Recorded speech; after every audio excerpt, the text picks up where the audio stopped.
حضرت محمد مصطفیٰ صلی اللہ علیہ وآلہ وسلم کی ولادت باسعادت سے پہلے ہی آپ کی عظمت اور شان کے بے شمار آثار اور معجزات ظاہر ہونا شروع ہو گئے تھے۔ یہ سب نشانیاں اس بات کا اعلان تھیں کہ دنیا میں اللہ تعالیٰ کی سب سے عظیم نعمت اور رحمت نازل ہونے والی ہے۔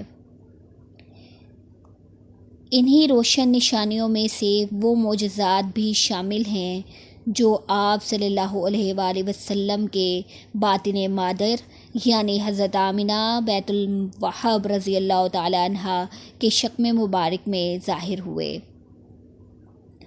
عام طور پر ہر عورت کو حمل کے دوران بوجھ، تھکن اور طرح طرح کی مشکلات کا سامنا کرنا پڑتا ہے، مگر حضرت آمنہ رضی اللہ تعالی عنہا فرماتی ہیں کہ جب میرے باطن میں محمد صلی اللہ علیہ وآلہ وسلم تھے تو مجھے کبھی وہ بوجھ یا تکلیف محسوس نہیں ہوئی جو عام عورتوں کو ہوتی ہے، بلکہ مجھے ہمیشہ ہلکا پن، راحت اور سکون محسوس ہوتا۔ یہ اللہ تعالیٰ کی طرف سے خاص کرم اور نشانی تھی کہ آنے والے نبی کی والدہ کسی رنج و تکلیف میں مبتلا نہ ہوں۔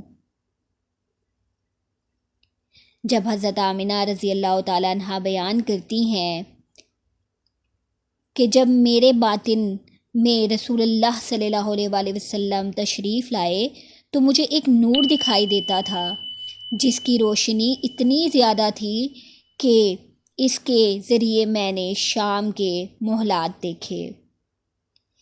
اس نور نے مجھے یقین دلا دیا کہ میرے باطن میں آنے والی ہستی کوئی عام بچہ نہیں بلکہ وہ نبی صلی اللہ علیہ وآلہ وسلم ہیں جن کی روشنی دنیا کو منور کرنے والی ہے اور جو اندھیروں کو ختم کر کے ہدایت کی راہوں کو روشن کریں گے۔ اسی دوران حضرت آمنہ رضی اللہ تعالی عنہا نے کئی خواب بھی دیکھے جن میں فرشتے آ کر انہیں خوشخبری دیتے۔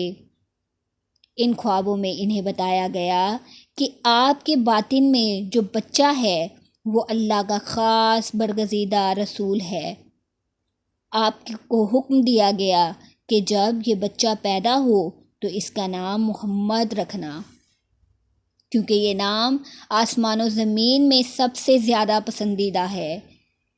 ان خوابوں نے حضرت آمنہ رضی اللہ تعالی عنہا کے دل میں سکون اور یقین بخشا اور وہ یہ جان گئیں کہ ان کا بیٹا دنیا کے لیے اللہ کی رحمت ہوگا۔ پہلے کے انبیاء علیہ السلام نے بھی حضرت اکرم صلی اللہ علیہ وآلہ وسلم کی آمد کی بشارت دی تھی۔ توریت، زبور اور انجیل میں آپ کی صفات بیان ہوئی تھیں۔ حضرت آمنہ رضی اللہ تعالیٰ عنہا کے باطن مبارک میں نور محمدی صلی اللہ علیہ وآلہ وسلم کا ظہور ان تمام پیشین گواہیوں کی تکمیل تھا۔ اہل کتاب کے علماء جانتے تھے کہ آخری نبی صلی اللہ علیہ وآلہ وسلم کی آمد قریب ہے اور حضرت آمنہ کو ہونے والے خواب اور بشارتیں اس حقیقت کی مزید گواہ تھیں۔ اگرچہ یہ نشانیاں براہ راست حضرت آمنہ رضی اللہ تعالیٰ عنہا کے باطن سے متعلق نہیں تھیں، لیکن آپ صلی اللہ علیہ وآلہ وسلم کی آمد کے دوران کئی بڑے معجزات ظاہر ہوئے۔ روایات میں آتا ہے کہ آپ صلی اللہ علیہ وآلہ وسلم کی ولادت کے قریب ہی فارس کی آتش کدے جو 1000 برس سے جل رہے تھے بجھ گئے اور کعبہ کے سوا تمام بت گر پڑے۔ یہ عالم کفر کے لیے اعلان تھا کہ اب ہدایت اور توحید کا سورج طلوع ہونے والا ہے۔ حضرت آمنہ رضی اللہ تعالیٰ عنہا کا دل ہمیشہ سکون اور اطمینان سے بھرا رہتا۔ وہ کہتی تھیں کہ مجھے ایسا محسوس ہوتا ہے جیسے میرے باطن میں کوئی عظیم ہستی موجود ہے۔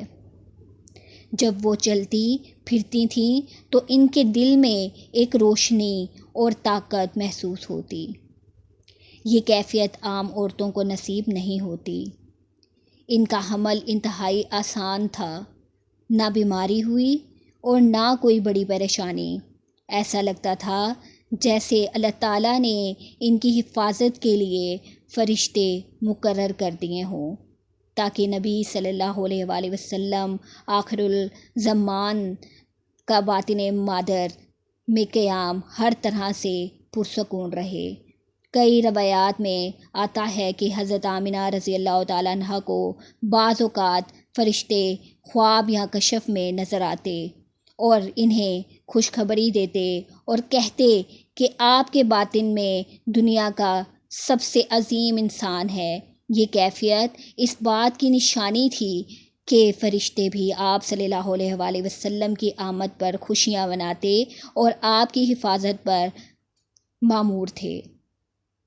حضرت آمنہ رضی اللہ تعالیٰ عنہ خود روایت کرتی ہیں کہ جب میرا حمل بڑھا تو مجھے ایک آواز سنائی دیتی تھی جو کہتی تھی تم سب سے افضل انسان کو لیے ہوئے ہو، جب وہ پیدا ہو تو اس کا نام محمد رکھنا۔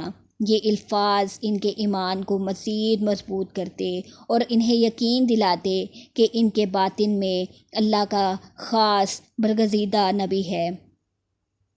یوں حضرت آمنہ رضی اللہ تعالیٰ عنہ کے باطن مبارک میں بے شمار معجزات کا ظہور ہونا اس بات کا ثبوت ہے کہ آپ صلی اللہ علیہ وآلہ وسلم کی آمد ایک عام انسانی ولادت نہیں تھی، بلکہ پوری کائنات کے لیے رحمت اور برکت کا نزول تھا۔ سکون اور راحت، نور کا ظہور، خوابوں میں خوشخبریاں، فرشتوں کی حفاظت اور دنیاوی معجزات سب نے مل کر اس عظیم حقیقت کو واضح کر دیا کہ دنیا میں اللہ کا محبوب آنے والا ہے، جو انسانیت کو اندھیروں سے نکال کر روشنی اور ہدایت عطا کرے گا۔